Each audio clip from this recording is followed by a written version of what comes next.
What's going on, everybody? This is Living in Arizona Now, and today we are going to make a video comparing northern Arizona and southern Arizona. So for those of you who are interested in the two areas being north of Phoenix and south of Phoenix, the middle area that we're not going to talk about is central Arizona because we talk about Phoenix pretty much all the time. So we're going to leave out central Arizona and just focus on northern versus southern. So if this is something you guys are curious about, hit the like button. Let us know in the comments if you have any questions. And thanks to everyone who's already tuning in and hitting the like button. So you can see this is a picture of one of northern Arizona's best towns, I would say, most popular, Sedona. You can see we're just kind of cruising around here.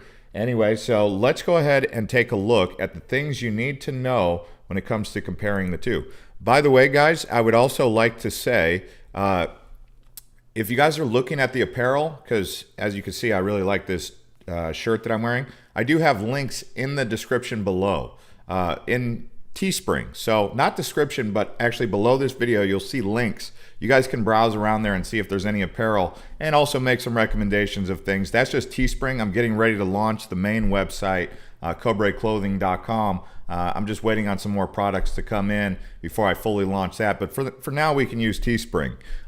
This stuff right here that I'm wearing is more custom.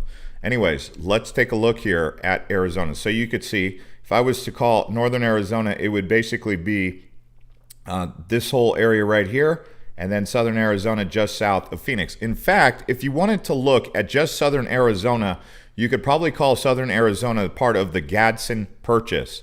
A lot of people don't know about the Gadsden Purchase, but what that was when the United States government in the mid to early 1800s was trying to build a transcontinental railway. That was why they purchased this area. You could see it's basically just south of the Gila River. In fact, if you look, it will tell you exactly what it is. It sometimes goes by the name Gadsden or Baja Arizona, which means lower Arizona in Spanish. So it says, although not well defined, the Gila River is basically the line where they purchase from. And then it goes all the way into New Mexico. So this area known as the Gadsden Purchase, they tell you all the history right here, but it was significant distances requiring transportation in southern Arizona are generally traveled by highway and railroad. Southern Arizona is the location of the major transcontinental Interstate Highway 10 that borders and connects basically from California to Florida. So this is a big time purchase that the United States made in the 1800s. So that's called, the reason it's named Gadsden Purchase is actually after the man right here, General or Lieutenant James Gadsden. So now you know. So southern Arizona essentially is more, it's closer to Mexico, so it's a bit different, but I would say that southern Arizona is known more for its culture. That's the best way I would put it, compared to northern Arizona, which is known more for the mountains and the high country. I see you guys commenting there. SRAW Bra says, hello from Desert Ridge, love your vids. Yeah, I was just out there hiking by Mayo Clinic again. I saw a bunch of different wildlife. I saw a jackrabbit. I saw a bunch of bunnies, some quail, which are basically like desert chickens. I saw a big hawk, saw some coyote droppings and some deer droppings, but I didn't see any deer or coyotes. Anyways, let's get back on the subject here of southern Arizona. So basically, the areas that you're going to want to explore when you are checking out southern Arizona are the areas that you want to know about. I'll give you some areas of interest. So obviously Tucson was a part of the Gadsden Purchase, Mount Lemmon. This is like the main, if there was like a capital of southern Arizona, it's basically Tucson in terms of the big center piece of the whole region. The other areas that you'll want to explore are the other mountain ranges in the southern Arizona. So you have the Chiricahuas, you have Mount Graham, you have Mica Mountain, and then you have over here Kit Peak. Also, another beautiful area that people like to explore is Madera Canyon and this area of Patagonia. This is known as southern Arizona's wine country. Now, the historical significance of southern Arizona happens through Nogales, as this is part of the De Anza Trail, which connects to Camino Real in California. This part of the area of the wilderness right here, the Buenos Aires National Wildlife Refuge. Not a lot of people go here, but you could see Arivaca right here is one of the main areas people who like to explore that wildlife refuge, they go. It's not popular, people don't go here, but it's beautiful. So if you're one of those people who really likes getting off the beaten path and getting into the wilderness, Arivaca, especially in the months of March and April, is beautiful. Another area that's quite interesting to explore in this region is going to be what is known as Organ Pipe Cactus National Monument. They have a very unique cactus that grows here. It's called Organ Pipe, and it kind of looks like a saguaro, but it's not a saguaro. Yeah, funny they have Organ Pipe and they show saguaros. Let's see if I can show you some organ pipes. This is a cholla. Okay, that's a chain fruit cholla. That's actually an organ pipe cactus right there. Beautiful. It kind of grows out. It looks like a saguaro, but it's not a saguaro. It's called an organ pipe. Some people actually have them in their yards. They don't grow so well in Phoenix, but there's a good look at Organ Pipe National Monument. You can see some saguaros mixed in there, of course. But it's interesting because down in Mexico they have a similar kind of saguaro, but it's not the same It's not the same cactus as a saguaro. It's like the Mexican saguaro. So more to talk about southern Arizona. Obviously, you have the border with Mexico. The main towns down there, I would say, are going to be Yuma. So Yuma being a big part of southern Arizona, right in the Fertile Valley, where the Gila River meets the Colorado, essentially is right where Yuma was built. And then it kind of goes over into San Luis, Rio, Colorado, and even Mexicali. So that whole area connects with California also. Now, if you go over towards the area of the Chiricahuas, you have some really beautiful, well, actually, let's do Sierra Vista and Bisbee. Sierra Vista is known as a military town for Fort Huachuca. So there's an army base right here. This is Fort Huachuca Army Base. Now, Sierra Vista, being a military town, also has other things going for it, but it is a military town, so over half of the people there are somehow connected to the military. But Sierra Vista is like that region, southeastern Arizona's main big city. If you go over a little bit into the mountains here, you cross the river, you have Hereford, which is very beautiful wilderness, lots of horses down there. But you have Bisbee. Now, Bisbee is an old historical town. In fact, at one point in time, Bisbee was going to be one of the main hubs for Arizona, and it became a ghost town essentially when they stopped mining copper out of the old gold mine down there. But Bisbee is interesting because they were actually going to have a professional baseball team in the Major League Baseball. That's how big and booming Bisbee really was. And if you go there, it's basically built in a valley. They would have had to move the town over here to what is basically known as Southern Bisbee, or I think they have a South. Yeah, it's called South Bisbee. But Bisbee is an interesting town. Obviously, in southern Arizona, you have Tombstone. And then along the border here, you have Douglas and Agua Prieta. I don't know much about that region.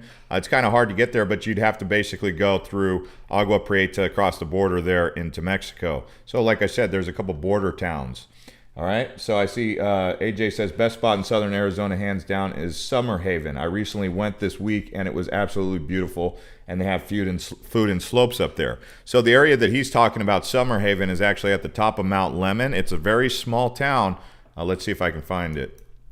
So they have a ski slope up here, and they have Mount Lemmon Sky Center Observatory, but this area right here is essentially Summerhaven. Let me see if I'm even on the right spot. Yeah, I don't know why it's not recognizing it, but this is Summerhaven. It's a small town. Let's see if I can show you guys what it looks like. Obviously, there's snow up there, so they do have a ski resort, but this is kind of a look around what you get up on the top of Mount Lemmon. For those of you who want to go to the top of Mount Lemmon, you'll end up in Summerhaven.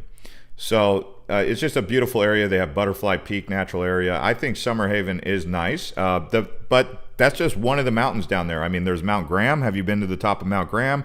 Have you been to the top of Kit Peak? Have you been to the top of, well, you can't really go to the top of Mount Wrightson, but Mount Wrightson is a very beautiful mountain. There's a lot of beautiful mountains down here. Look at this Cave of the Bells.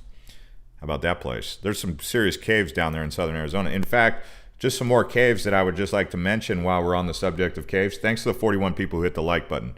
So if you guys can do that, that'd be great. You see Tombstone right here, but there's a cave just outside of Vail here.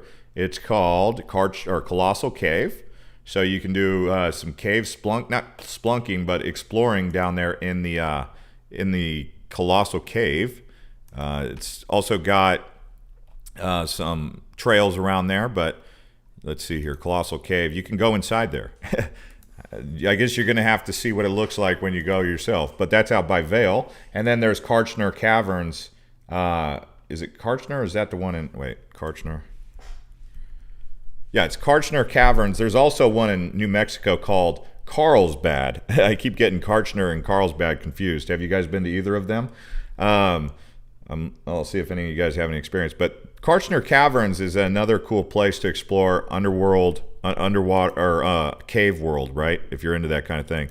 And they talk about some of the unique animals that used to be out there, like this guy. What in the world is that guy? I don't even know. It's like a sloth bear. In Costa Rica, they would probably call that an oso.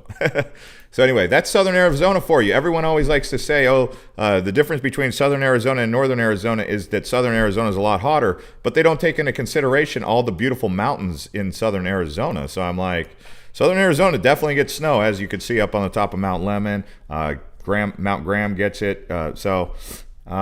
Yeah, I mean, that's basically the big difference between Northern Arizona and Southern Arizona is Northern Arizona just has more mountains and larger mountain ranges. So let's talk about Northern Arizona now. So the area mostly is known as Apache, Coconino County, Mojave County, Navajo County, and Gila County. And it sits on an area known as the Colorado Plateau. You could see the Four Corners region. This is known as the Colorado Plateau. It's high elevation, maybe, let's see, how high up is the Colorado Plateau in terms of elevation? It says it is, I mean, obviously it varies, but it varies in between 4,900 to 11,000 feet. So it's high up there, the Colorado Plateau.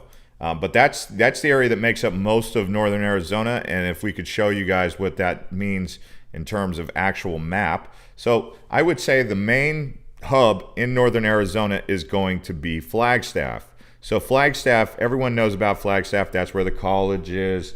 Northern Arizona University. They got Arizona Snowbowl up here, which is the tallest mountain in Arizona is known as Humphreys Peak. So this is also known as San Francisco Peak. They've got a couple other names for it, but you can see Arizona Snowbowl. This is basically where you go to snowboard, you go to do skiing. You're going to get that at Snowbowl, okay? And there's another one in an area that we'll talk about called Sunrise. But Northern Arizona, like I said, the main area is Flagstaff, but that's not all they have up there. They have Prescott. We've talked about Prescott many times. There's a lot to do. Prescott's a city all in itself. It's far enough away from Flagstaff to be in its own league. You know, they have a lot of different forests to explore. That's basically the thing that you get out here is this different, unique forest. You can go take the Senator Highway from Crown King all the way to Prescott, and that'll even take you through Phoenix. You don't have to take I-17, but I-17 is, when you think Northern Arizona, you think I-17, or when you think I-17, you think Northern Arizona, because I-17 is the Phoenix main artery to getting up there. So Prescott National Forest, this is a big area to explore. I would say even take a look at the Bradshaw Mountains, this area right here. This is a nice place to buy property. If you can get property along the Senator Highway in the Bradshaws, you're going to be in peace and quiet. But another area to explore is going to be the Red Rocks. You can see from the map here, it does look red, right? That's why they call it the Red Rocks. This is Sedona, Village of Oak Creek. They have the Chapel of the Holy Cross, and then they have the main area of Sedona, and then they have Oak Creek Canyon, which basically connects Flagstaff and Sedona, aside from I-17. So Northern Arizona really is known for that region right there, from Prescott. You could call it the Tri-City region, Prescott, Camp Verde, or Cottonwood to Flagstaff, right? Like that's like the Tri-City region. Aside from that, the main areas that you're going to get are going to be Native American reservations. You have the Hopi Reservation and then the Navajo Reservation. And in that area, it is a part of the Colorado Plateau. You can kind of see the Colorado Plateau, this area that's off color, that's the plateau. All right, so in this area is known as the Four Corners region. You have Chinle, that's basically the biggest town on the reservations. Let's see here. Peekaboo says, due to health issues, I'm not comfortable living above 2,000 feet elevation. Yeah, I mean, then you want to be in Phoenix. You want to be in Phoenix Valley. Let's see. I see someone else said something.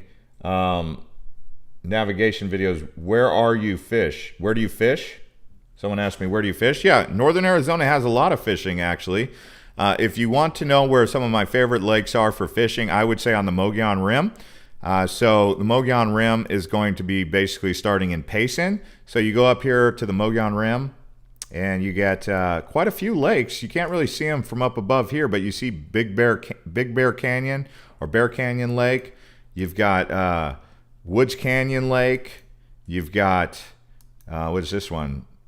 Willow Springs Lake. So many different lakes for fishing up there. And you could see these ravines, these canyons, they all have water in them, and some of them have been dammed up, and people don't even go there, but you can get there. It's like Chevelon Canyon Lake Campground, right? This is more off the beaten path, but you get this beautiful, like, remote desert, or not desert, forest. I mean, look how thickly wooded that is. That's obviously looking down towards not towards the Matazels, but that's in the different direction. This is at top from the Mogollon Rim, so that wouldn't probably be there. But, you know, you build big fires like that, but make sure you check out the fire danger, because people go out there, they don't put out their fire all the way, and the next thing you know, the whole forest is on fire, and then the governor's got to shut down all camping because we've got a big fire, and all these brave firefighters have to go out there and fight the fire in terrible conditions.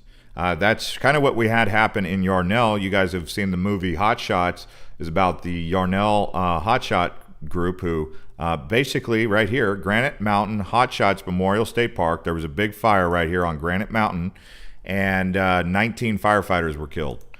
We've talked about that a couple times, but it was a terrible disaster, because these guys, this is where it happened, right here on the side of the mountain.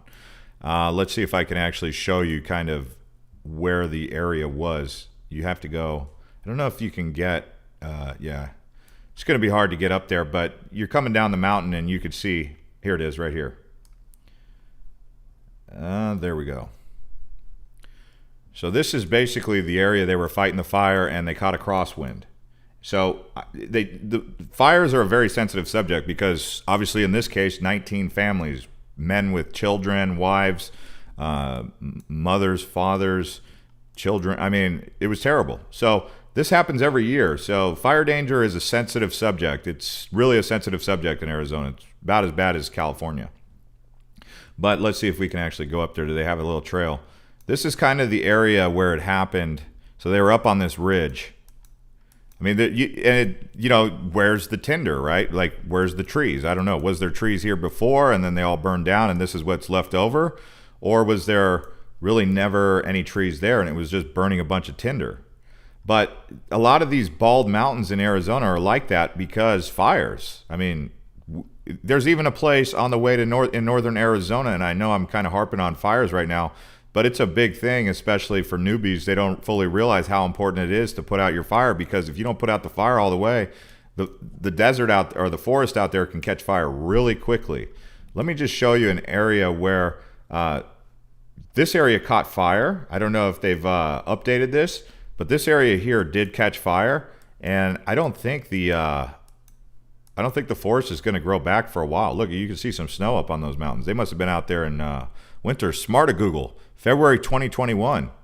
Oh no, that maybe, were they out here recently? February 2021. Okay.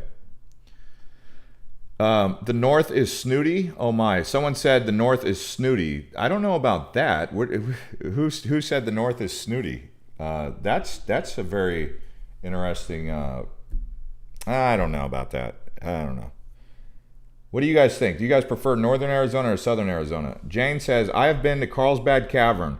When I was 9 years old, we moved from Southern California to Houston, and every summer we drove back and forth to visit my cousins and grandparents. We stopped at Carlsbad Cavern. Carlsbad Cavern is out in New Mexico, which is kind of, well, you know, it's not Arizona. But New Mexico has similar, we share a forest with New Mexico, the Gila National Forest. There's actually some interesting tourism marketing going around for a county that doesn't typically get tourists in northern Arizona, Gila County. I've noticed Gila County has been really pushing in a good way, pushing for tourism. So I'll come in here and say, yeah, another area to explore in Arizona that doesn't get a lot of attention, but is definitely interesting to check out, Gila County. And the cool thing about Gila County, not only do they have like off-roading areas that you can explore or top of the world. I mean, this is a cool drive. If you haven't already done it, you basically go US 60 through Superior. Superior is an old mine town. It's actually named Superior because the Superior Lake Company bought it. It's named after Superior Lake in Ohio, the company. That's why they call it Superior. But the old name, I can't remember the old name of Superior. If someone in the comments wants to help with that. I remember it had a different one, but they have an interesting area here, which is kind of tragic, Apache Leap. I guess the cavalry was closing in on the Apaches at the time. I don't know the exact story, but they call it Apache Leap, from what I understand, is because Apache Indians, instead of being captured, they just jumped off the cliff. So that's what this area here is. But big time history out here. This was, if you want to know about the story, like how the West was, developed, or the Wild West, Superior had its hand in it. There's even some old cowboys and miners that you have folklores and stories about. Silver King Smokehouse and Saloon. That's a place, like if you're a tourist and you want to get lunch, you might get, I don't know how it would work out for you. It's a locals place, but I haven't actually been there. I've been to a couple restaurants around that area, but Superior, and then you get up here, you get to this really cool tunnel that goes through the mountain. This is the Queen Creek Tunnel. Obviously, the reason they call it Queen Creek is because that's an actual creek. That's Queen Creek up there along the banks, right? So as you keep on going up through here, you get to top of the world, right? So this is top of the world. I'll just show you what it looks like out here. There's not much to see, although you can do mobile RV parking out here. This is a mobile park, and it's really just kind of high elevation. In the summertime, it's a nice little getaway for camping. Just barely cool enough, still going to get into the upper 90s and the hundreds. But in the winter, it might get snow up here. Globe can be frozen cold in the winter. I don't know if I'd go up there on a cold day. But you could see Globe also has these mines. This is where Freeport-McMoRan has its mines. You can see the big old mine from the side. That's what made Globe a boom town, was all the mining. Globe and Miami. So, just wanted to touch on that and tell you guys more about an undiscovered gem, which is Gila County. So they also have Roosevelt Lake, and you can finish doing the Apache Trail, because as we know, the Apache Trail stops right here, just south of Apache Lake, and then it picks back up north of Apache Lake. So if you ever wanted to go to the Apache Lake Marina and Resort, which actually is kind of cool. The people from Apache Lake have offered for me to come up there and take a look and make a video for them. I just haven't been able to get up there. But you could see, I'll give them free shout out right here and just talk about it. This is a cool place. I mean, even though I did sound like it was a promo, it's not a promo at all. It's basically saying the Apache Lake Marina and Resort in the wintertime is a cool place to go if you're looking for new things to do. There's also the Theodore Roosevelt Dam, which is an interesting modern marvel, probably not by today's standards, but when it was built, it was. And in the wintertime, you'll see them shooting water through this thing, which is filling up Apache Lake and the reservoirs downstream. But this whole area of Theodore Roosevelt Lake, cool. And one of my favorite drives in all of Arizona that people just don't know about, and the Google doesn't even go over there. But I will tell you, this is a hidden gem. Okay, you go north of Theodore Roosevelt Lake and you go up Highway 288. Crazy drive. You probably want to do it. Don't drive up there the first time in the nighttime like we did, like I did. It kind of gets eerie up there. I mean, it's beautiful, but you can see they have a lot of campgrounds. People who come out here, they don't even know about this place. This is like a hidden forest up here, but it's just south of Young. So this whole area right here, if you guys have been out there on Highway 288, cool area to explore. It's definitely more OG Arizona. Like people who are more old school Arizona know about this place, not any of the newbies. The newbies, they only know about Sedona, Florida, or they go up to Prescott, they go up to the Grand Canyon, and that's basically all they know. Or maybe even they finally start to hear about the White Mountains, and then they start going to Show Low, Pine Top, Lakeside. But, since you guys are watching this channel, if you're a newbie, now you know about some of the off the beaten path places. But they're like hidden gems. I mean, that's definitely a hidden gem just north. So it's just north of the Roosevelt Lake. Now, northern Arizona is definitely known for more of the attractions. So they have a couple different attractions that catch people's attention. One of them is just almost on the border with Utah. It's called the Wave. You actually have to have a permit to get out there. You can see it's just on the border, but this is the Wave, right? It's a popular place. People go and take pictures, but like I said, you need what's it called? A permit. It's a cool place though. That place is cool. But also the Grand Canyon, right? Like, so everyone knows about the Grand Canyon. Then there's Vermilion Cliffs, which is another area. I don't know why they're featuring the Wave in the Vermilion Cliffs, because it's not. This is kind of how it looks like, the painted desert, as they would call it. But there's a couple different painted deserts, but this is the Vermilion Cliffs National Monument. So you could see as you're watching this video, you're like, dang, there's a lot to see and do in Arizona, and I haven't even really touched on most of it yet. So obviously there's the Grand Canyon, but then in the Grand Canyon, there's so much to explore around the Grand Canyon. There's South Rim, and then there's North Rim. And guess what? There's not a bridge going straight across the Grand Canyon. You have to go all the way up to Marble Canyon to cross over to get to the North Rim, which is where Kaibab Plateau is. South Rim has many areas to explore also, like the Desert View Watchtower, which is far away from the actual main park center, but that's the watchtower. And then there's a cool little bridge that goes out over the Grand Canyon. Where is that? Where's that bridge that goes out there? So you guys know about Havasu Indian Reservation. That's where Havasu Falls is. You know, Havasu Creek, the beautiful colored water down at the bottom of the Grand Canyon. You have to get also a permit to go down there. But yeah, down here they got some really cool emerald colored waters and waterfalls. Look at this Ocotillo growing right along the Colorado, or actually the Havasu Creek here. So doing river rafting. This is like the original river rafting down there in the Colorado River. But you could go to Beaver Falls. So Beaver Falls is mostly along, or most of the falls are along the Havasu Creek. This translucent water. This is Arizona for you. And then the most popular one, which is like Mooney Falls, right? It's like straight out of a fairy tale kind of thing. People go here, and it became so popular they had to actually limit how many people they could let in there. But you would hike down here. You'd park up above here. So I just wanted to point that out because people don't think there's a lot to do out here. That's the Havasu Trailhead. Okay, this is where you originate. Great hike. It's overnighter. You're gonna have to do the overnight. There's like a base camp down there, but you need a permit. Okay, and then some other stuff in northern Arizona. There's also the Antelope Canyon. Antelope Canyon. You know, it's by page. Let's see here. There we go. Sometimes you just got to dial in something like that. But you could see the Antelope Canyon. It's hard to really get down there right now because the obviously you have the adventures. You have to contact the adventure company. They only let certain amounts of people in there, so do pay attention to that. But Antelope Canyon, for those of you who want a really cool day trip or something like that, that's something you could do. And then obviously you have Lake Powell, which they're talking about doing away with, but Lake Powell has like these houseboats and all that stuff on the big lake. That's way up in northern Arizona, almost past the Navajo Nation. And then, like I said before, Flagstaff has a lot going on for it. Princess Michelle says, can you get to any of the falls without hiking? Like, is there...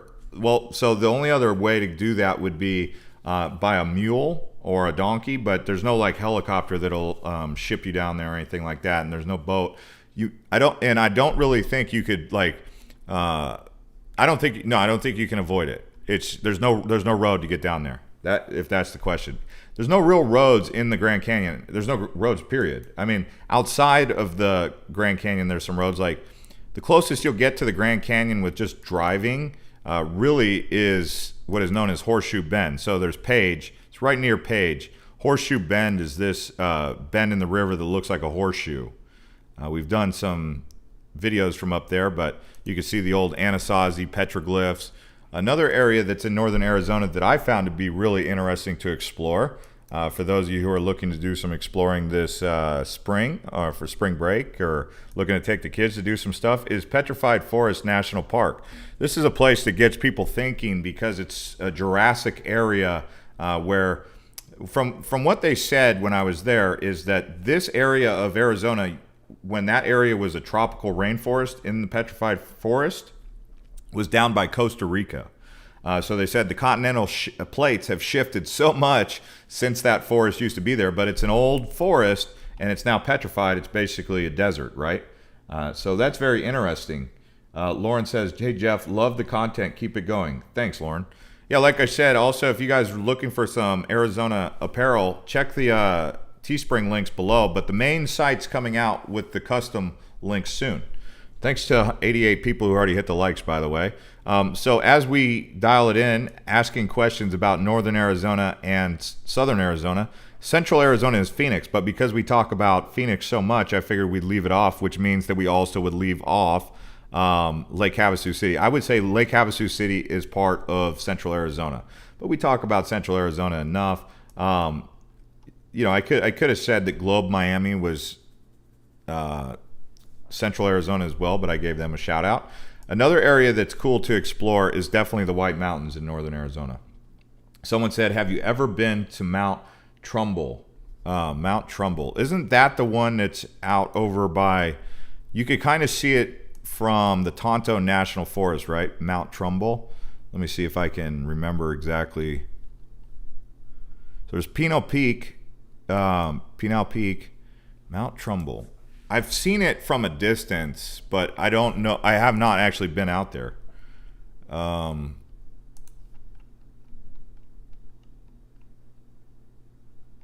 Is Mount Trumbull in northern? Oh, okay. It's north of Grand Canyon. No, I have not been out there. It's hard to get to that part of the state. That is really hard to get to that part of the state. This is like the no man's land of northern Arizona, because there's no real bridges. There's only two bridges to get there. There's one going through Page, right? Or going through Marble Canyon, and then there's Lake Mead. But you have to go around, so it's really a hard place to get to. You're basically in Utah or in Nevada, you have to go through one of those two to get there. I mean, you could kind of slither through Arizona to get there, actually, but I don't really see how that's possible anyway. So yeah, is that Mount Trumbull? No, I have not. I thought there was. I know there's a mountain over by the Gila River National Forest, Gila National Forest, that has a name similar to that I thought was called Trumbull.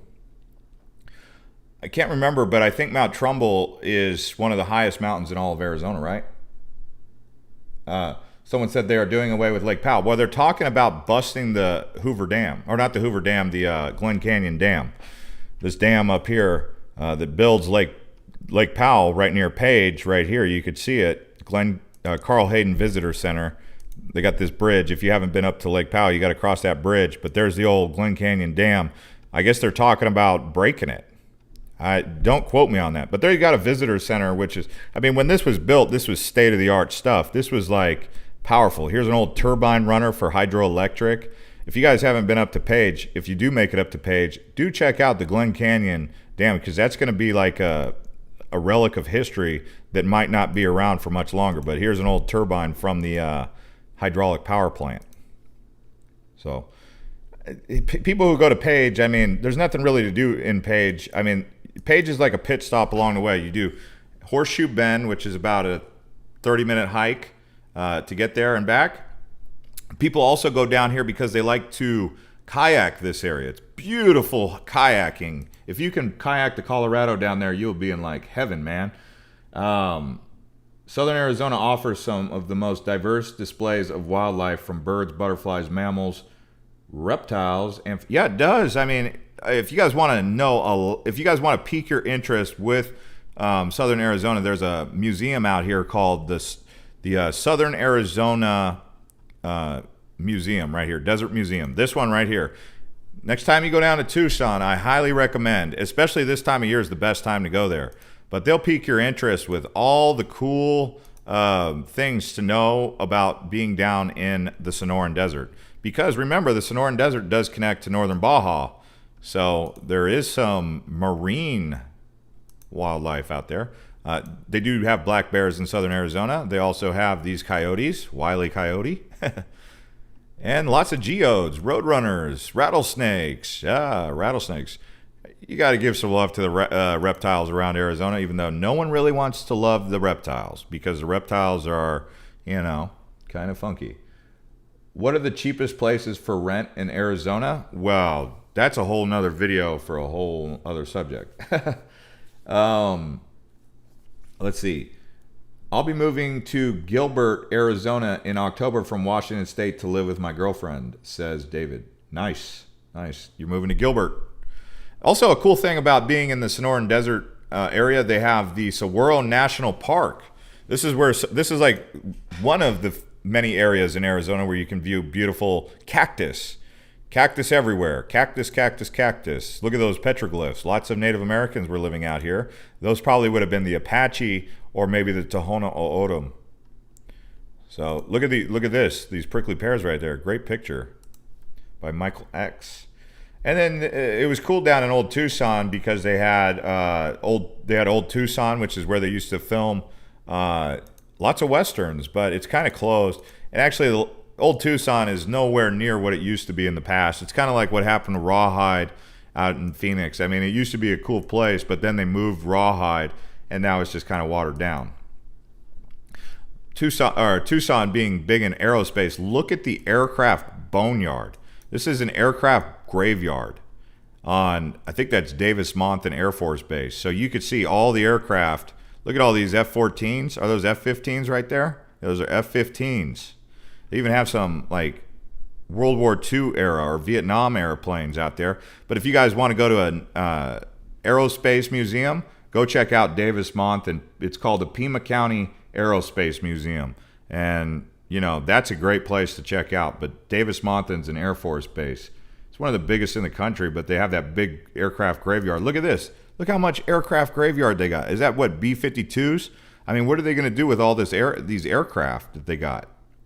Are those A-10 Warthogs? I mean, they take these apart to go to scrap for the parts, I guess. But huge aircraft graveyard right there. What would they do about all of it? Someone said it's coming in blurry. Oh, no. Is it coming in blurry? My internet could be not doing so hot. Let me know, guys. Is it coming in blurry? If it is, then I'll have to figure out something. It looks like it's coming in blurry. Brian says, I joined after the start of the video, but if you haven't mentioned Meteor Crater site, please do. It's very cool. Yeah, another area to check out that is very nice is Meteor Crater. Thank you to everyone who says it's coming in loud and clear. Okay, I got 2 requests I'll show off. So Meteor Crater is in northern Arizona. It's near Flagstaff. So when you go to Flagstaff, you go west on Highway 40. It's just before Winslow, you know, standing on the corner in Winslow, Arizona. Such a fine sight to see. That's right next to the Little Colorado, isn't it? Yeah, that's the Little Colorado River. But Meteor Crater Natural Landmark, it's privately owned, by the way. So, you know, it's a little bit different than a national monument. But Meteor Crater, they say this is one of the few places on planet Earth where you could see a large meteor impact. I've seen craters just like Meteor Crater all around northern Mexico, which made me think like, okay, so this Meteor Crater is not volcanic. It's from a meteor, but these other craters that look exactly like Meteor Crater down here in northern Sonora are not meteors. They're volcanoes, like this one right here, Crater El Elegante. I mean, there's at least 10 around here. I mean, you could see them all. They look like little pores. Crater de la Luna, those are all supposedly from volcanoes. So we do have seismic activity out here. Cerro Colorado, again, they all kind of look like Meteor Crater, but Meteor Crater is supposedly from a meteor, and those are from volcanoes. Lots of if you're into geography or geology, Arizona is going to really rock your brain. I mean, a young child, if you expose him to this kind of stuff or her to this kind of stuff at a young age, they will have an interest in geology for sure. I mean, Arizona is a wonderland for geology. It really is. I mean, they have geodes, they have a lot of different rocks that come from here, like turquoise. They have tourmaline. They have, you name it. I mean, we could get into it all day long, but I think they have some travertine. They have flagstone, you know, different types, granite. Someone said it's coming in. I can't. Tucson Gem Show. Yeah, we could talk about the Tucson Gem Show. So every year, by the way, thanks to everyone who's throwing some questions out there, because when you guys are actually talking, that helps get the video, keeps the video very enthusiastic and moving. And I try to read them all. But the Tucson Gem Show is one of the biggest in the United States. It might be one of the biggest in the world, Tucson Gem Show. My dad always goes to it. He's big on Tucson, on gems. I think it's down here. Yeah, this is the Tucson Gem and Mineral Society. You could see this is kind of what it looks like. But you go on the website and you can find out when they're actually doing the gem show. But look at all the minerals that they pull out of here and the stuff they get. Not just petrified forest and all that, but one of the greatest gem shows in all the country. I remember going to it as a kid, just being like, wow, there's a lot of people who show up for this. It's a big deal. It's kind of like what they get with cars in Tucson with the Barrett-Jackson car show. Thanks to 132 people who hit the likes. If you haven't already, please do so that we can get the video out to a larger audience. Aravaipa is one of the best hikes anywhere, says Luke. Yes. Were you on the chat when we started talking about this Buenos Aires Wildlife Refuge? Not a lot of people know about this whole area, Sonoita Creek even on the other side of I-19. But Aravaipa right here, I mean, I don't even think that Google's gone out there. If Google went out there, I'd be like, you guys are pretty good. You guys go into the real off-the-beaten-path places, but obviously they haven't. But Aravaipa, I mean, you want to do some wildlife spotting, this is a great place to go. And again, the best time of year to do it is obviously going to be this time of year when it's lush. You know, maybe wait till March, April. If you can get into the Buenos Aires area in March, April, or anywhere in southern Arizona, you're going to be really in good shape. I would say southern Arizona is a place you explore during the spring. Northern Arizona is a place you explore during the winter and the summer. So winter, because it's got tons of snow everywhere on the winter wonderlands, even though they do get snow in southern Arizona. And then, you know, like we talked about, going to Tubac, which is one of my favorite towns. If you can get down to Tubac, you can see they have the Presidio. Let's see if I can get down to the Presidio. So here's the old Presidio Historic Park. Great place right there. Right along the little river there. But you can see San Juan Bautista de Anza trailhead. Cool hiking up and down here. And again, this is what it looks like. That's why I love being in Tubac. It's like Sedona 2.0. It's in terms of art and history. I mean, it's got a lot of art. A lot of artists live in Tubac, and they have some wineries nearby, so you can do wine tasting when you're down there. If you could stay at one of the Airbnbs or one of the hotels in Tubac, that would be recommended while you're exploring southern Arizona. That's where I would want to stay there. Phoenix Light says, what effect do you think the protection of desert tortoises will have on land? Do you think that will create a more demand for high-rise construction? Well, I don't know about the protection of desert tortoise, but I personally like seeing desert tortoise in the desert, and it's sad that I don't see them because I know they're threatened, but I didn't know that they have a protection law in place protecting desert tortoise to the point where they've basically forced Phoenix into a point where they have to grow up. I think Phoenix does need to cool down with the sprawl and get more concentrated, because the thing is, I mean, this is a subject for a whole other video, but I could see the benefit of Phoenix kind of filling in the gaps and taking care of some of the spread urban sprawl and kind of condensing it a bit. That would be healthy instead of all the sprawl out into like the cheap land. I don't know about the memorandum though. Homes are not with the current prices. Oh no, we've talked about that many times. And then we did a post even on Living in Arizona Now on our community chat. You guys should check that every once in a while just to see what we're talking about. But we said one word to describe Arizona, and you can see we got 62 comments. By the way, everyone wants to know, what lake is this? Does anyone want to guess what lake this is? I'll give you a little bit of time, but if you guys can guess the lake.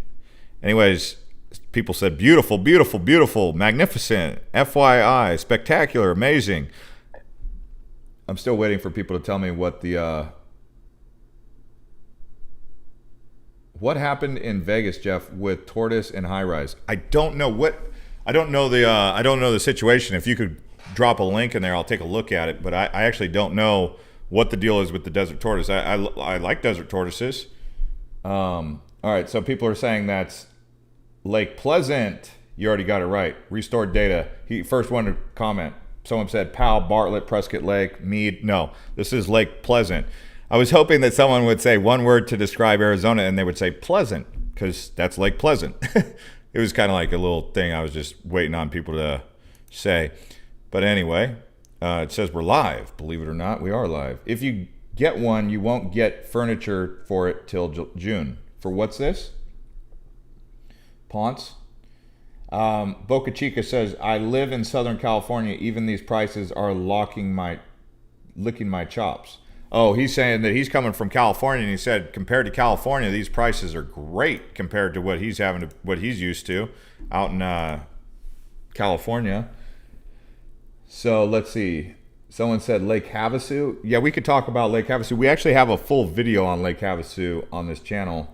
But no, that's not Lake Havasu. That's Lake Pleasant. Let's see. Someone said the have-nots and the wannabes complain about the high real estate prices. Okay. Homes are not worth the current prices. That's the debate going on in the comments. Someone said Santa Cruz River. Get ready, AZ, another Californian coming your way. Yes, we have lots of Californians out here. Lots and lots and lots. They're looking to save some money. So, you know, it is what it is, right? Anyway, it's always a conversation that gets people talking. It's a big thing. Isn't there one in Concho? What's in Concho? Home seemed fine to me, just closed on mine today. Pump says they just bought a house. If you guys wanted to talk to my brother about any real estate related questions, I put a link. He's a realtor. He said you guys could contact him to ask him any questions, because I know some of you guys are looking to get any more information, and he said go ahead and contact him. So the link is in the description if you guys are interested in getting a hold of him. He's like me. He knows Arizona. I mean, we grew up here. We know Arizona. We know, but more specifically, Phoenix Metro. But he lives in Gilbert. So if you're really looking to live in Queen Creek, Gilbert, or something like that, that's where you would kind of reach out to him for. Is having a hybrid in Arizona a smart idea, beneficial, or not really? I've heard different things. You talking about a hybrid vehicle? I mean, if you're going to drive, it's like you need two vehicles. There's two vehicles that you need in Arizona between you and your wife or whatever. So you need one for great mileage. Whoever drives the furthest needs to have the car that gets 35 to 40 gallons per mile or per gallon.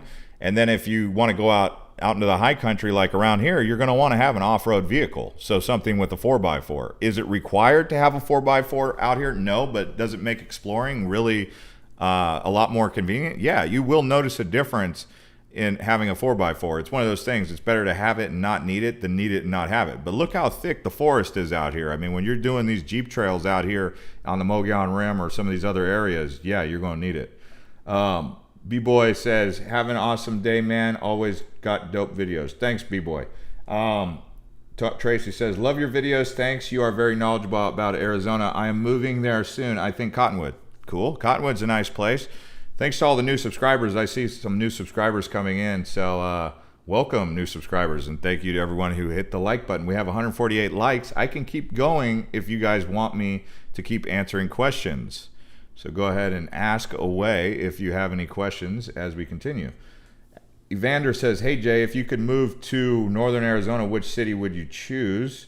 We love strawberry and are looking to move there in a few years. I'll give you like 3 or 4 that I really like in northern Arizona that I could see myself in. But at the end of the day, the massive infrastructure is just not there to really draw me in just right away. But the peace and quiet and the serenity is what I love about northern Arizona. So the first area that I would probably consider would be anywhere around Show Low or Pine Top Lakeside. So that's one area that I would really aim for. And if you haven't already been to Show Low or Pine Top Lakeside, just kind of drive around and take a look and go off into the neighborhoods.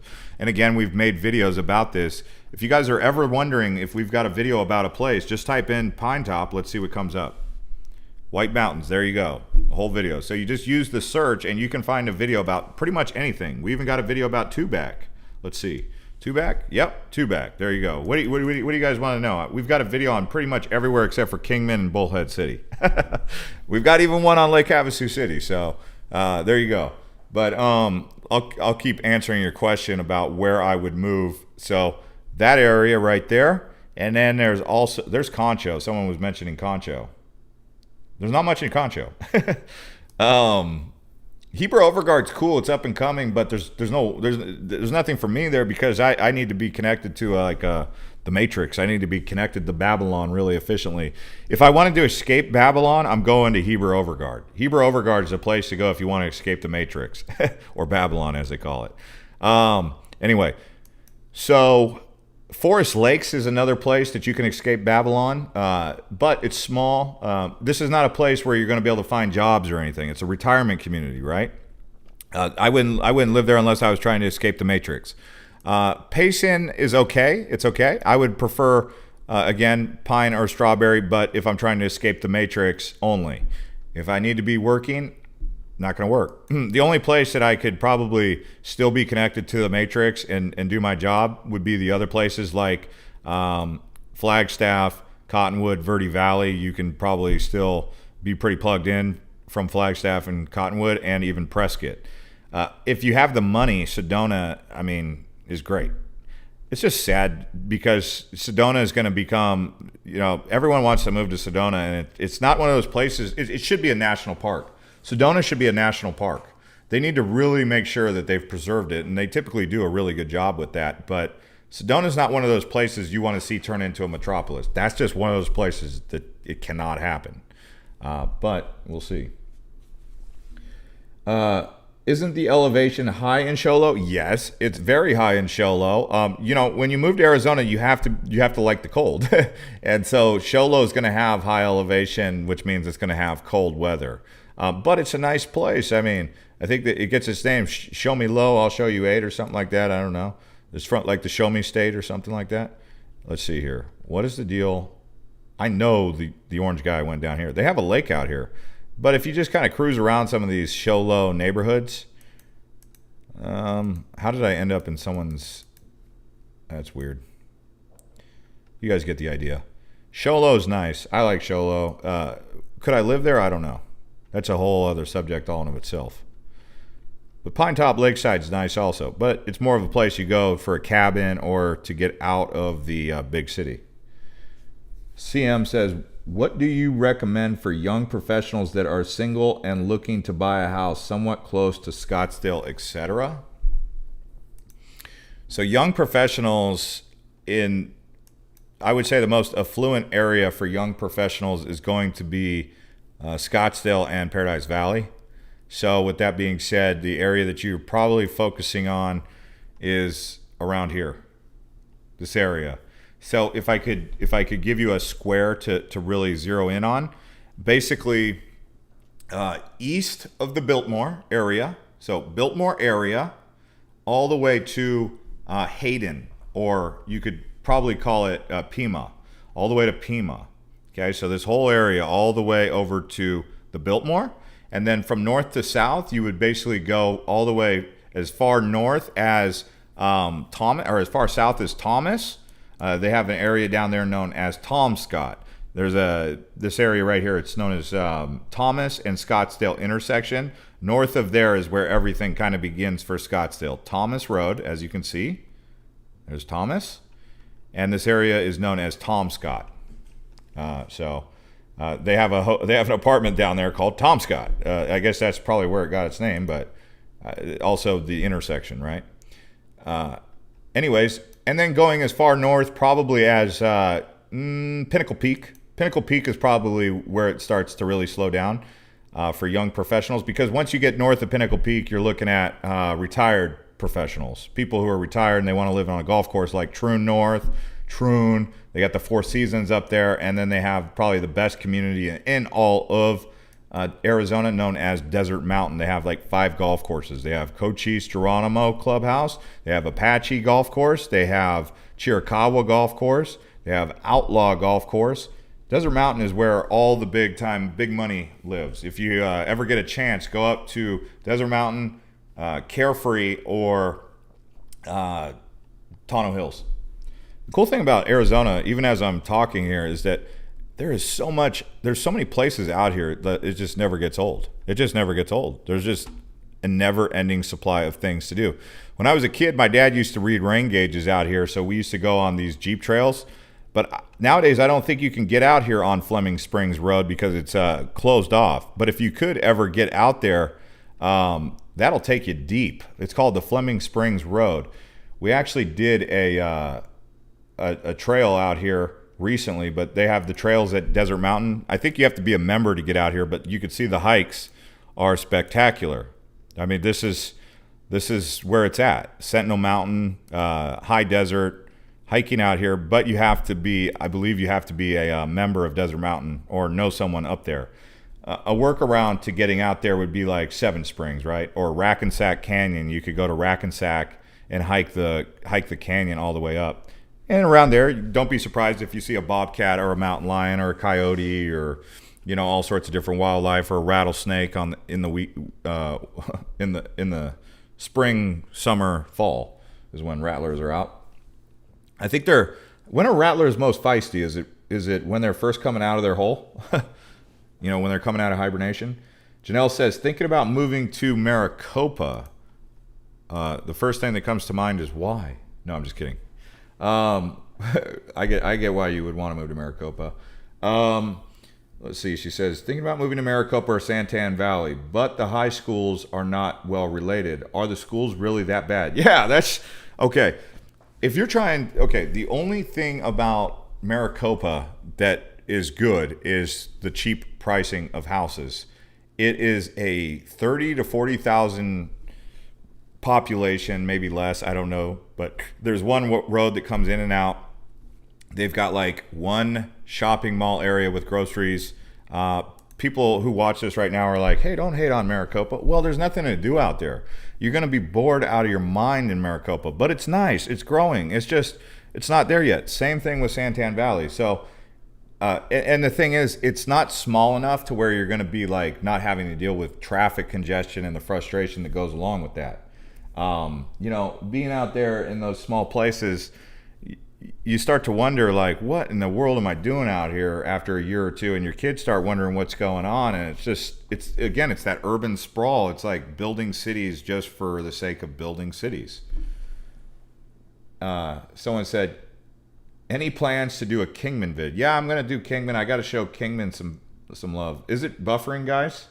Can you guys see this coming in clear? If not, let me know, and we'll see if we can fix it. Thanks to everyone who hit the like button. We have 166 likes. If you haven't hit the likes, try to get us over 200. Please do so now. Let's see here. Is it coming in clear or is it buffering? Someone said it's buffering. That's not good when it's buffering. That means it's my internet. XS says clear. Michael says, what city would you recommend for someone who is into big firearms and potentially hunting? I got you on that. Let's see here. I'm doing something on OfferUp, so I'm waiting for someone to message me about OfferUp. Anyway, so you asked me where to do some hunting. All right, I'll tell you about that. Okay, so people who are into big firearms, they usually live. Well, you can really do a lot of hunting up here. Obviously, you need a permit. But the Apache, near the Apache Sitgreaves National Forest, but Show Low, Pine Top, Lakeside, those people are probably into hunting. Funny enough, they have a place up here called Hunter Creek. I wonder why they called it that. But that's around Payson. I think there's firearms people love to live in Payson, Strawberry Pine, that whole area. So Whispering Pines, but mostly Payson, Star Valley, that whole area. Aside from that, the hunters, there's people who do hunting in Phoenix, you know, like West Phoenix has a lot of hunters. Southeast Phoenix has a lot of people who are into that. And then they, depending on where you can get the tags, but they do some hunting down in southern Arizona in some of these ranges. I don't hunt personally. I haven't really done any expeditions. So I'm not the perfect person to talk to about that, but I have enough information from friends who have. They'll go hunting for like some sort of like pheasants or ducks. They'll go hunting for elk or deer. another place where I remember lots of hunters going was around, like, I don't know if they were doing the hunting around Springerville, but again, the White Mountains area. It seemed like there was an abundance of wildlife. And I know when you drive out to Springerville or Eager, I think when you go out on the Highway 60 here, you'll see like all types of different deer just grazing on this field right here. So hopefully that works. Naomi says it's coming in clear now. Okay. Gregory says, move to Tucson, love it. Traffic and yield yellows are a pain. Overall, just awesome. Traffic is a pain in the butt everywhere, it seems like, but especially in Arizona.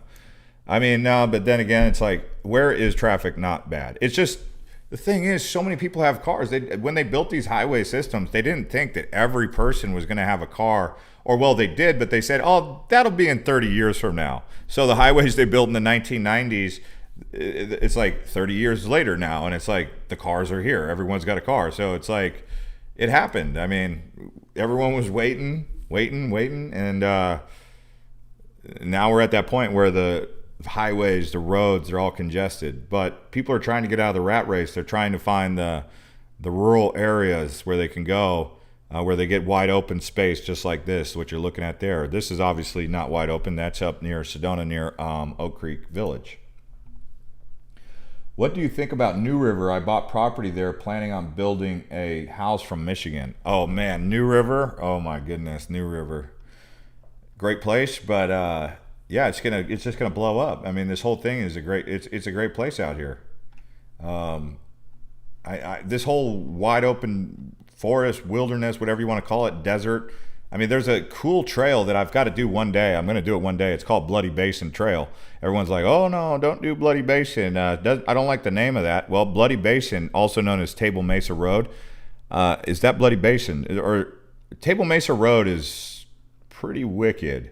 But there's all these, like, if you want to do off-roading, you kind of can go out here, but you have to bear in mind, like, it kind of goes to someone's house, so it might be a private drive. You know, I can't really speak on that, but Table Mesa is like a road that'll take you all the way backside to like Seven Springs. And then you're in this whole wild area. I mean, people come out here with these RVs and these off-road campers or whatever, and they go back there and they're like, this is crazy back here. This is one of those areas where, like, I think people who commit crimes probably go hide out, because you'll see some people out there. It's like, what's this dude doing? Is he hiding out? Is he living out here or what? Because it's not connected to Babylon. It's not connected to the Matrix. But they go up into these hills here and they just like hide out, because I've seen some people who are what I would consider to be some shady looking characters. I mean, you guys could speculate all you want. Look how big Lake Pleasant is, but you can see here's the river that comes in there. That's the Agua Fria. 203. We just went over 200 likes. Thanks to everyone who hit the likes. Someone said, fun fact, US 191 used to be called US 666. Wow, that's wild. I mean, what was it? What was it that made them decide to call it that, right? Simon says, I love the name Table Mesa because it translates to table, and I'm apparently 5 years old. Yeah. Now, table, that's basically what it means, because mesa in Spanish is table. That's why, like, Mesa down in Mesa, Phoenix area is basically called Mesa because it was a big flat. So right above the Colorado River, I'll show you guys. I'm all trying to like use it with my hand, but you see this area right here, that was the river valley, right? Well, they go up onto the mesa, up onto the hill. And that's why they called it the Mesa. So he'd be like, where do you need me to go? He'd go up on the mesa, up on the flat hill. That's Mesa, Arizona for you. So this whole area is flat down here, and then you go up this little hill on the river valley, and you can see the canal right there. But yes, it is table if you really literally did it like that. Marshall says, Jeff, Alpine and Blue, Arizona, a good area. Alpine? Oh my goodness. We just went out to Alpine last year. That was actually out here by Springerville. Again, this is, when you say a good area, is it a good area for hiking? Yes. Is it a good area for hunting? Yes, probably. Is it a good area if you want Walmart Home Depot or something like that nearby? No, because there's no Walmart really nearby. I think the closest one is Springerville and Eager, and that's going to take you like an hour at least to get there. Or Costco, I don't even think there's a Costco anywhere remotely close. But this is Alpine. Again, if you wanted to escape Babylon, you go out here. This is the west or the east White Mountains. But is it a good area? Yeah, if you want remote lifestyle, it's great. If you want remote lifestyle and very cheap land, well, I highly encourage you to check out this place called St. John. Now, I've been to St. John's recently. I will tell you, there is nothing in St. John's except for cheap land, okay? The only other thing that's in St. John is, well, nothing really, okay? Maybe some like hunting, all right? But St. John has very cheap land, and you can get big time acreage for like around $2,000 to $3,000 as of recently, like last year. I don't know if it's still super cheap, but St. John, this is it.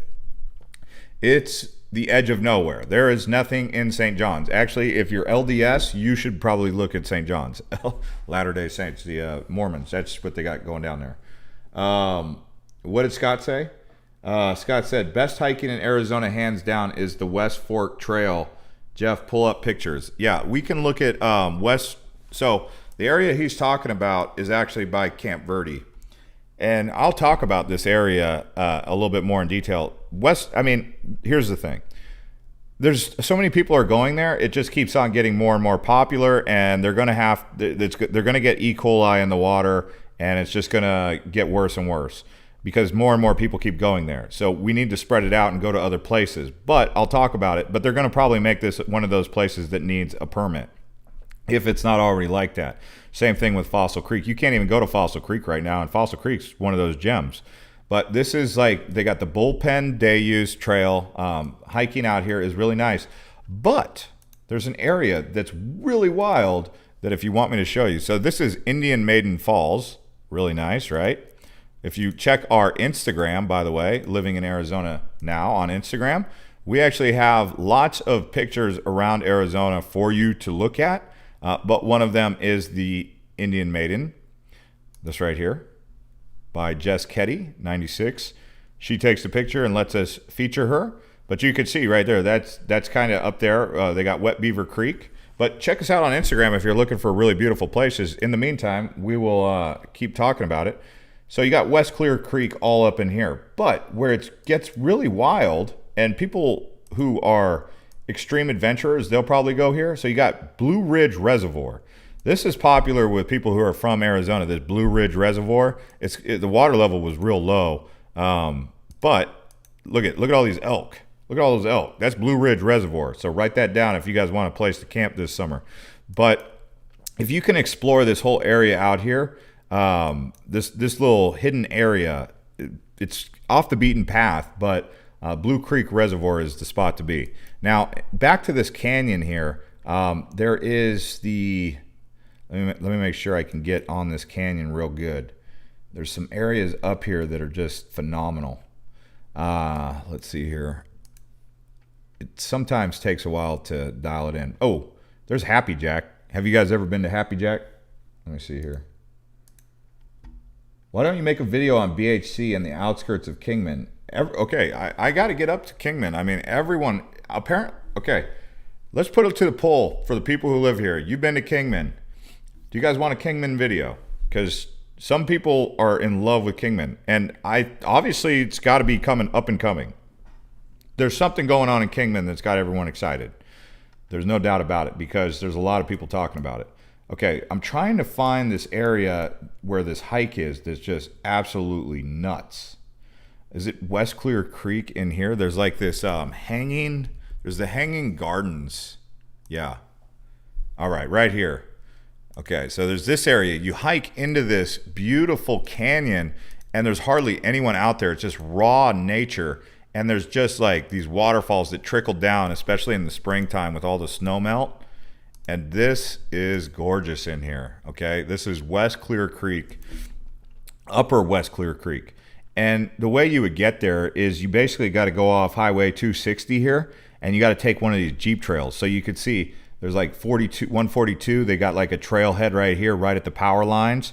And you need a Jeep to get out there. But then you got one that will kind of take you right up there. You can see the little parking area right there at Rim Tank. But getting into the canyon, okay, I'm going to tell you right now, if you're an experienced hiker, you could go for it. If you're not an experienced hiker, don't even think about it. What I mean is because you got to basically scale into this canyon, doing switchbacks left and right. That's upper Clear Creek. Most people who go to Clear Creek, they go down this way. They go down south. But if you can hike the whole Clear Creek all the way into like the bullpen and have your friends pick you up, that's a good way to do it. Okay, so as far as Kingman goes, it looks like some people are saying, I love Kingman in Bullhead City, says Miss McGee. Nice, okay. 280 Zone says, everyone is looking at Kingman because of low prices. Yeah, I believe it. Well, it'd be nice to see if Kingman can get it together because they've had all these years to get it together. Oh, man. You got old Santa Claus right there. But here's, I'm not going to lie, Bullhead City, it sits on a really beautiful part of Arizona. It's just, I mean, if you've been to Bullhead City, you know what I'm talking about. It's, you know, it's a little bit rough. It's a little bit rough, okay? But it's beautiful. It just sits on the bend in the river, and right across the way is Laughlin. I would say if you want to get some exposure to Bullhead City, go to Laughlin. Start at Laughlin, hang out there, probably like April timeframe, like get a room in Laughlin, and then, you know, cross the river a little bit and explore Bullhead City. And if you like it, then you'll know. Marshall Paul said, Bullhead City and Kingman has too many druggies. Well, there you go. There you go. It does look like they're building a nice little community here. Laughlin Ranch Golf Club. That's on the Arizona side, though. Why are they calling it Laughlin? Tracy says, should I feel bad about moving there because of the water problem? Are they working on it? Not a fan of Bullhead City. Okay, here's the deal with Kingman and Bullhead City. Like they said, it's cheap land. But why is it cheap land? Anyone want to guess why it's cheap land? Because it's not it's not the most amazing place, okay? But Kingman is known for one thing, fast food restaurants. If you like fast food chain restaurants, Denny's, I think they got some Denny's. You're going to get that in Kingman. And I know people, they don't want me to say these things about Kingman because they're like, want me to promote Kingman, apparently. But in the wintertime, it gets cold. In the summer, it gets super hot. And it may have like 1 month of not being too sporadic because once it goes out of cold, it automatically goes into hot. And you get like a little month or 2 weeks of buffer in between. That's Kingman for you. But it was mostly a pit stop on the way to Vegas for a long time. It has a history. Obviously, Route 66 or Route 66 Museum right here. So there is a little bit of that, but someone said Tuba City. Have I been to Tuba City? Yeah, I've been to Tuba City, but I don't remember. I don't remember too much about Tuba City. I think I've been to Tuba City. I know I went all the way over the Navajo Nation and the Hopi Reservation, but Tuba City is like right here. It's on the res, isn't it? I try not to go over there unless I'm invited, to be honest with you. Have you been there, Alicia? Marshall Paul says, Kingman weather, just look at the Kingman climate. It's very drastic. Yeah, I mean, like I said, it'll be cold, cold, cold, cold, and then like March comes around and it like kind of teases you with a little bit of warm up, and then it goes back into cold. And then you have like this little period in like late April, early May where it's still kind of like deciding what's it going to do, but it's always going towards hotter, and then it just shoots into the hot zone. And remember, it's kind of close to the Death Valley. Death Valley in the wintertime gets chilly.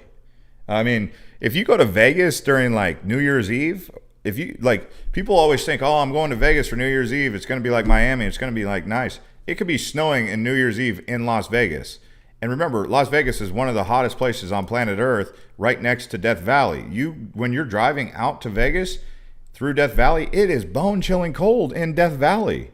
So that's kind of like what you get with Payson or Kingman. Sorry. Alicia says, no, was just curious. I thought it was more mountainous. Look, Tuba City is a Native American community.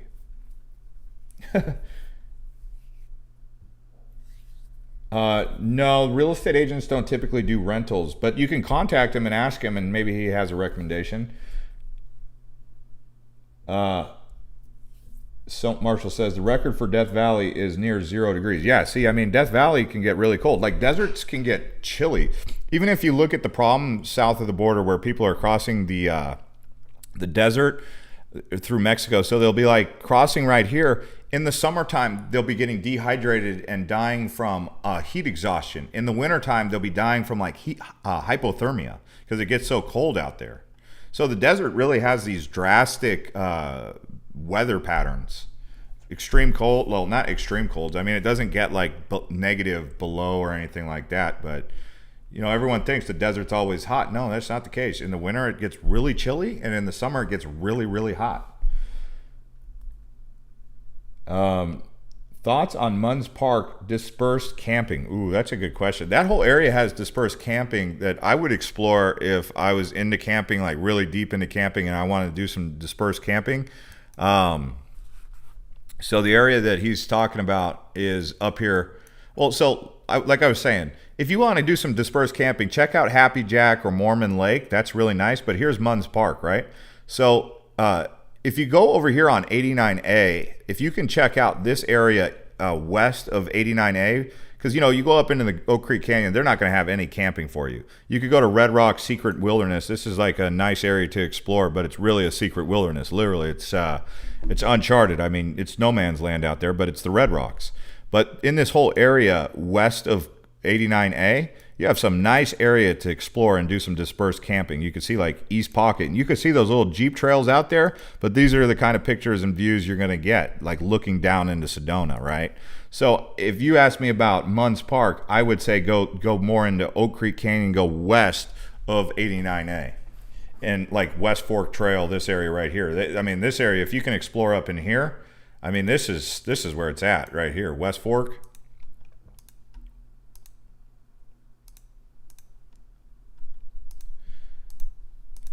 In the fall, that's the colors you get in West Fork and the Oak Creek Canyon. So, I mean, that's just one area to explore, but you are asking about Munns Park. That's what I would do. Another area that people like to do dispersed camping is Williams. So this area around Williams, but there's a lake up here. There's a lake, like, I think it's this one right here. Let me see. Yeah, Kaibab Lake. You look on a map, you look up here on Google Maps, it doesn't look like much is going on at Kaibab Lake, but if you check it, 4.6 stars, 387 reviews. I mean, if a place has a lot of reviews, that means it's popular, right? Or it's getting there. This one it's getting popular, but it's still unknown. But Kaibab Lake Campground, not to be confused with Kaibab in North Grand Canyon. It's a nice place. I mean, you can get some decent camping around the area of Williams and then go up to the Grand Canyon from there. Yeah, you got to be careful when you're going through West Fork. Colin says, West Fork causes tons of car accidents because the entrance is a curve and you can't see it around. Are you talking about Oak Creek Canyon or the actual road into West Fork? Like the trail. I wouldn't even call it a road. But let's see here. I mean, I could see how lots of accidents would happen in the Oak Creek Canyon on 89A. But you're talking about a road into West Fork. Let's see, right over here. What road are you referring to? Just so I can give people information. But I think it's just a trail. I think you're talking about 89A. The turn into the parking lot is highly dangerous. Okay, I think you're talking about 89A going through there, though. Because these are like Jeep trails up here. And yeah, when you're up there, you bring a spare tire, you know, make sure all your spare tire stuff is in place, because when you go out into these places, you don't want to be in a situation where you're in no man's land with no cell phone service. And, you know, we can all imagine. Yeah, 89A is the road. Yeah, I see what you're saying. No, I know what you're talking about with 89A, because people get whizzing around there. They're impatient. I mean, look at this. Like he's saying, I mean, look at the switchback on this.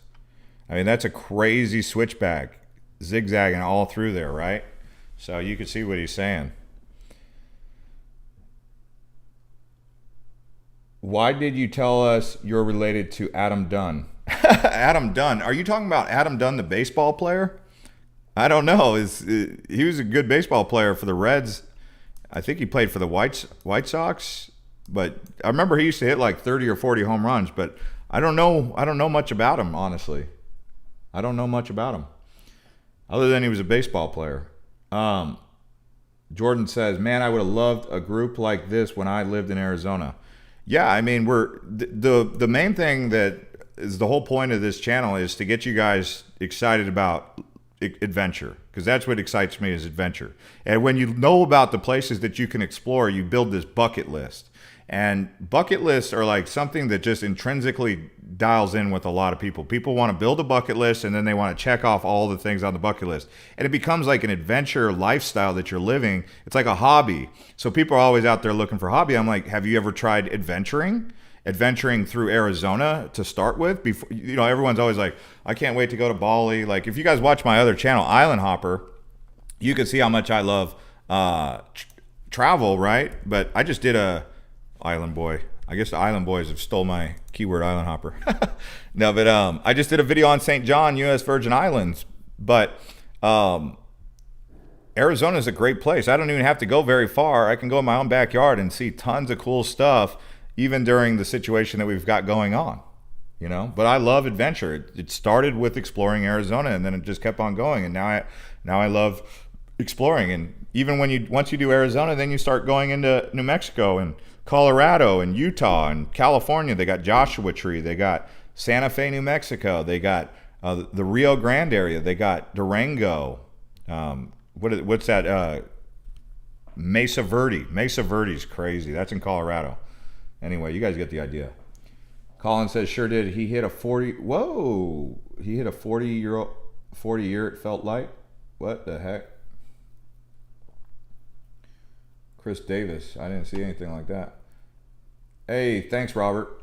Someone said, what's up with Bisbee? Well, we just talked about Bisbee because we were talking about northern Arizona and southern Arizona. But if you go in here, I mean, you could take a look into Bisbee. It's like it's built in a canyon. It's over a mile high. They say that Bisbee has the best climate in the world. That's one of the things that people in Bisbee always like to say. I'll show you the sign, actually. Let me see. Why is the little Google guy not working? Is he mad at me? What's going on, little Google guy? Street view. Okay. All right. So let's see if I can find the sign that says that Bisbee has the best climate in the world. So now you guys are like, whoa, whoa, whoa. Somewhere in Arizona has the best climate? How do I get there? They would describe it as a Mediterranean climate. So I'm cruising through Bisbee, right? Like a cool little funky town. I mean, again, I said if you're going to go to Bisbee, get a tour the first time you go there. Like hire a tour company on TripAdvisor or whoever you got to do, and just hit them up and say, hey, what kind of tours do you guys offer? But here's the sign that says the best year-round climate on earth, right in Bisbee. And people, they go out there, and a lot of artists move to Bisbee. So that's what's up with Bisbee. Is Arizona friendly to Mexican people, says Ladybug. Yeah, it is. I mean, when you go to a Cardinals game, you'll see there's lots of Mexicans in the audience pulling for the Cardinals. They're diehard fans. So we all represent. That's what I'm saying. Like, Phoenix comes together with sports. The Cardinals, like it's like everybody's coming together this weekend for the Cardinals to play the Rams. Obviously, they're playing at SoFi in Los Angeles. The Suns, like, and LA likes to invade into Phoenix when the Suns are playing LA, or the Suns are playing, or the Cardinals are playing the Los Angeles Rams, or the Diamondbacks are playing the Dodgers. And so you get like this, you can see everyone just works together. Everyone's on the same page. So I wouldn't worry about any of that. You know, the news always hypes up all this crap, but when it comes down to like actually being in the society, everyone just gets along. There is hardly any tension. I don't notice any tension. There's a little bit of like, you know, like gang activity stuff, but I mean, if you're into that kind of stuff, that happens everywhere, and that's just a thing. I'm saying, like, there's gangs of all different types of people in Phoenix. But aside from the gangs or like the prison stuff, no, everyone in Phoenix gets along completely fine, for real. Ask people in the audience if people of all different walks of life get along in Phoenix. We're like a party city, really. Phoenix is a party city, party people, man. And our sports teams always bring us together when they're winning. Los Cardinals. Yeah, we got the Los Suns, the Los Diamondbacks, the Los Cardinals. What I think it's called the Los Cardinales, right? Or what is a cardinal in Spanish? Cardinales. But when they do the Los, that's because they're doing that for Spanish, for Mexico, for the Mexican fans. That's why we have so many Mexican fans, is because they do like Los Cardinals, Los Suns, Los Diamondbacks. I don't know how to say Diamondbacks in Spanish, but it was like a different word. So yeah, that's my story. Well, no, we have every city. What city doesn't have gangs? I mean, every city has gangs. What city doesn't have gangs? I mean, we're the 5th largest city in the country. You think we're the only city that doesn't have gangs? It's just, there's gang activity. But where's the gang activity? If you were to ask me, I would say South Central, this area right here, the gangs. But it's not like the end of the world. I mean, are you going to go down there? Do you need to go down there to South Central, or do you need to go down to Tolleson or something? And then the prisons, in the prisons, they do the whole thing that they do. You can watch any YouTube video and learn all about that. I'm not an expert on that subject, thankfully. What do you feel about foothills in Arizona, Yuma? Foothills in Yuma? Oh, no. Yuma? I haven't made a video on Yuma yet.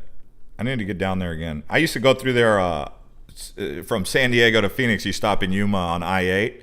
And, you get gas like right when you get to the first gas station in town, right? When you're coming in from San Diego. But, foothills in the foothills. Oh, Fortuna Foothills. I was looking at that on a map. That looks like a retirement community. The Fortuna Foothills appears like a retirement community. We could do a whole video on 55 plus, by the way. Express says Phoenix and Tucson are drug smuggling routes into the U.S. Oh, gosh. I laugh because it's like, no, where I don't know. I actually don't know. I heard that there's a freeway. It's called the Transcontinental Highway or something. And I was in Costa Rica, and they kept talking about it down here in Costa Rica, because I guess the highway goes all the way down to this place called Yaviza or whatever in Panama. So it's a highway that goes all the way to Panama, but it can't penetrate the Darien National Park and to get into South America. So there's this national park that's in between Central America and North America and South America, and there's no road. So there's only you can only ship it across. But that highway basically starts in Panama and it goes through Costa Rica. And I think when it connects up here, because it goes from Panama to Canada, I think it goes through. Does anyone know where it goes through? I think it goes through Laredo. I know it goes into Texas, but I don't know exactly. So I think it goes through Laredo, but it's like a major highway, and I think it's called the Transcontinental Highway. And anyone know what it's called? I mean, I'm sitting here drawing a blank, but I know some of you guys are smart in the audience. Thanks to everyone who hit the likes. If you guys can get us up to 300 likes, if you haven't liked the video, please do so, and I'll keep going. Let me make sure the offer up people aren't showing up yet. Oh, they can't go. Okay. She needs to get a truck. Anyway, so yeah, the Darien Gap can be crossed, but difficult. Yeah, I mean, you're not going to get through the Darien Gap with a 18-wheeler, can you? Anyway, what's the name of the freeway down there? Pan American Freeway, Jerry Wills. There you go. See? Sometimes, what's interesting, when you ask one of those really deep questions, some of the people who watch the videos who don't typically comment, they usually end up finding a new viewer, because they're like, a lot of you guys are smart out there. I mean, there's 253 people watching, so of course you guys know that. Some people would say, well, you don't got to be that smart to know the trends. But yeah, actually it's huge. This is a big deal. The Pan American Highway, where does the Pan American Highway enter the United States? Is it Laredo? Ladybug says, I'm smart. I bet you are. Hey, Jeff and everyone from South Florida. Matthew's tuning in from South Florida. I heard Florida was going to get down into the 40s and the 30s. Is that true? What am I selling? Oh, I'm just selling a bed. I'm selling a bed. What's Windsong like? Okay, I got a super chat. Someone just super chatted. Windsong? I don't know about Windsong. Let me take a look at this. Oh, is it a community? Yeah, I've seen Windsong. Oh, that's funny. I actually live near Windsong. Okay. What is Windsong? Is it? I don't know what Windsong is. I've seen the word before.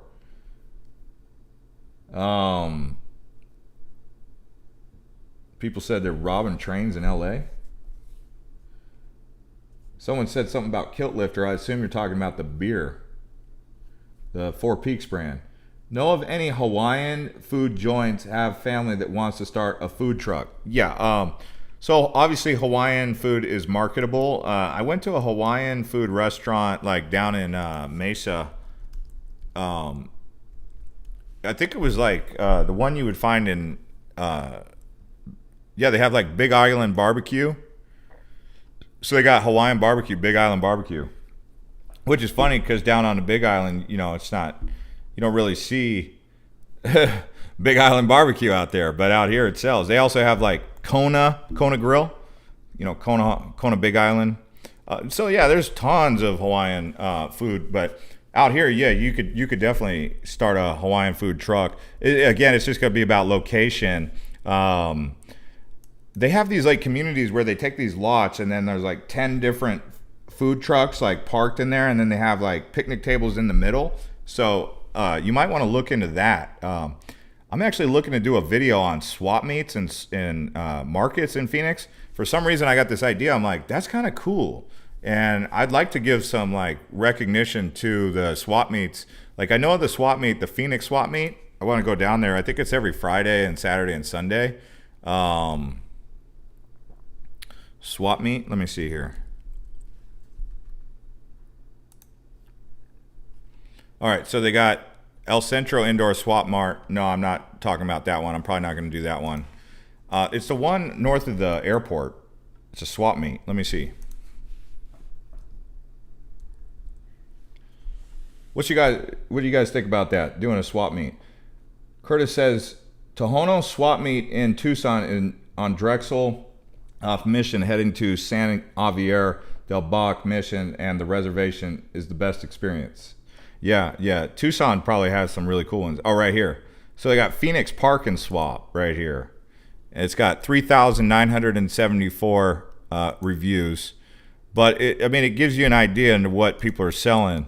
I mean, it would be cool to just buy a bunch of stuff on Alibaba and just set up on the weekend, like a booth down here at right here on the swap meet. That's what I was kind of thinking about. I was like, you know what else is cool? I don't know if you guys know this. For those of you who follow me on Urban J Reviews, my review channel, I caught this idea because what Amazon does is, so you know all those boxes that people return? You know all those boxes people return when they buy something?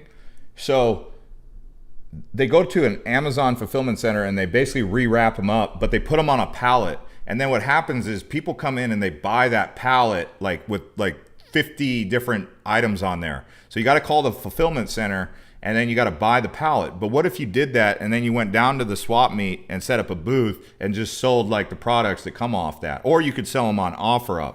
But those are just some ideas. It's like things to do to make money. It's like a side hustle, right? But you guys know what I'm talking about? Yeah. Ladybug says, yes, a swap meet video sounds fun. Chris says, love your content. Please enlighten me a little bit about Southeast Arizona around Sierra Vista, please. Your channel has inspired me to relocate from China to Arizona. Thanks for the inspiration. All right, so we'll take a look at Sierra Vista. So you're coming from China. Where in China are you located? I'm assuming you're probably in Guangdong or Shenzhen or around like the Pearl River Valley, but I don't know. How many channels do I have? I have like four.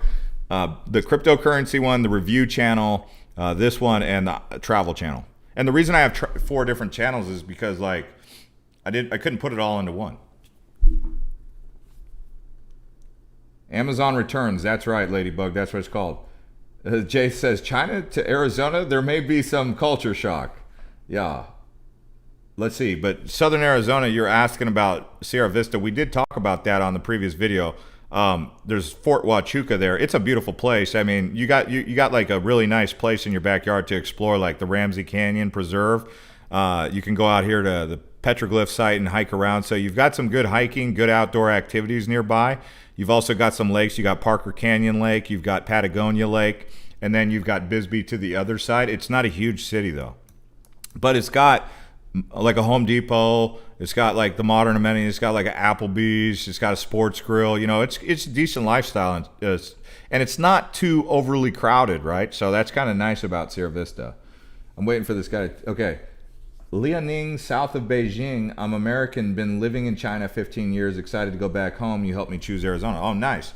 Okay, so you're an American who was living in China. That's got to be a wild experience to be living. You're going to have some stories to tell about living in China during the pandemic. That's going to be a wild story. 280 Zone says lots of YouTubers have been buying and selling Amazon pallets. Yeah, there you go. You know, I mean, you could, if you got a review channel like me, that's a great thing to do, because you just get like 50 different things, you put it in your garage and you like rip it apart and you see, what do I got? And then you just review each one of those. There's tons of content. And then you've created the content. Then what you do is you put it on OfferUp. You just sell it on OfferUp. and you know, how much could you make on that? I don't know. Like, it depends on what you get. I mean, some people say they make small margins, but for me, it would be like just something fun to do, like with one pallet. But yeah, I've seen it on YouTube before too. How much money do you make with your channels? Some channels make less than $100 a month. Some channels make more. But not every, like two of my channels make under $100 a month, but it's like around $100 a month. So each, so that's like $200 a month right there. And then with the other channels, you know, it just varies depending on content. Do I have a video on Sierra Vista? The closest video that I have on Sierra Vista would be this one, Southern Arizona Towns, Tubac, Nogales, Patagonia, and more. We just barely touched down in Sierra Vista, so you'd have to get the Southern Arizona Towns video. It's Arizona's wine country.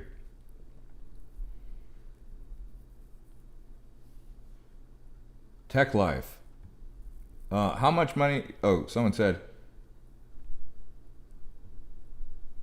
please share everything you know about Native American reservations in Arizona. Yeah, I mean, that's a subject for a video all in of itself. And I'm not an expert. If you guys wanted to actually find out some serious in-depth information on that, there's a cool channel out there. This guy right here. I'm assuming that he is living in Arizona. This guy.